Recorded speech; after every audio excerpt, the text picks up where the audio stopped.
Over the years, I've tried reading on several different e-readers. I've owned a Kindle, and I even read a few books on my iPad. And I have to admit that e-readers are convenient. Being able to carry around your entire library wherever you go, yeah, that is very appealing. Despite those advantages, though, when I want to sit down and spend some time with a good book, it doesn't matter if it's fiction or nonfiction, nothing comes close to a paper book. For starters, there are no distractions. A paper book asks nothing of me but to immerse myself in what I'm reading. There are no fonts to change and no brightness to adjust and no instant dictionary tempting me down a rabbit hole. There's no buttons, there's no sliders, no options. It's just me and the words and the slow rhythm of turning the pages. And I know e-readers like a Kindle, they're designed for reading, and I get that. And I get that a device like a Kindle is a lot simpler than a tablet, so it doesn't have the same level of distractions. But in the end, it doesn't really matter because there are still screens, and that simple one fact makes a big difference. When our eyes lock onto a screen, yes, even a Kindle, we naturally and automatically start skimming the page. Our eyes start to move in an F pattern and quickly move down the screen because our brains have been conditioned by years of scrolling to expect speed rather than depth. And many people overlook the fact that reading a physical book is filled with sensory detail that, according to research, is an essential part of the reading experience. There's the bending and rustling of the paper as you flip through the pages, the texture beneath your fingertips. Sometimes the paper is really thin and smooth, or sometimes it's that really thick fibrous paper. And then there's the weight of the book and the thickness of the book and the smell of the ink. Now, all of that may sound trivial, but it's important because your mind registers all of these physical cues when you're reading. And they play a part when it comes to recall and comprehension. Even visually, we remember like the left-hand margin or the top right corner. We even remember how far through the book we were when we learned something interesting, or when some really important event happened in the story.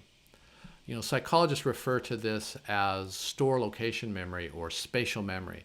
And the research is pretty clear that when these physical cues are no longer present, we remember fewer details and our overall reading comprehension is lower. And when you think about it, when you're swiping a glass screen, sure, there's a certain comfort in it, I guess. It's smooth, it's silent, and it's flat.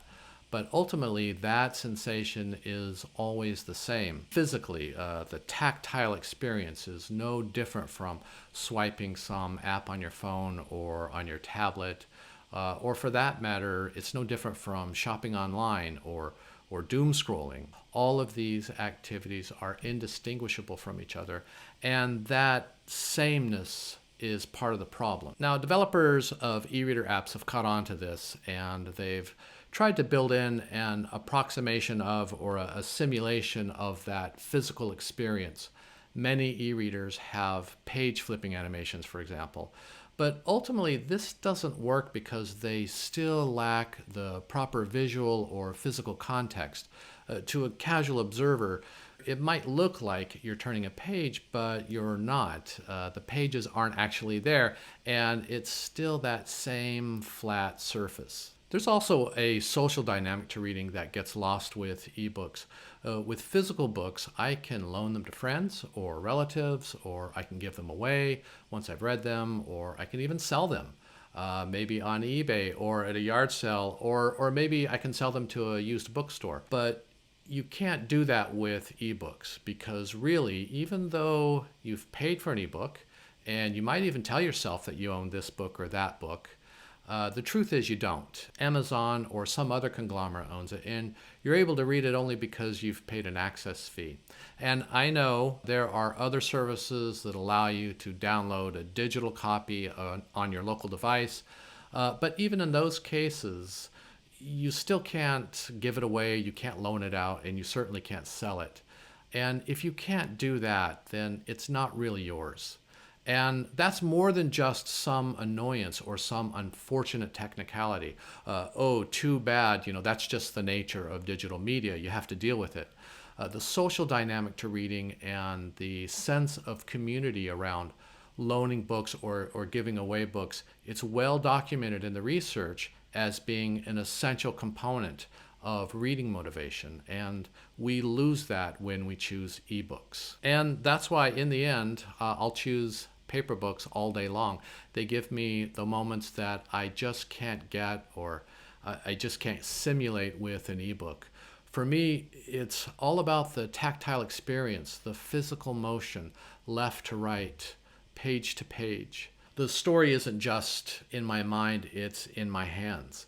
And by holding a book and turning the pages and bending the corners and smudging the ink and just kind of wearing it in, it's these small details that make reading personal and unforgettable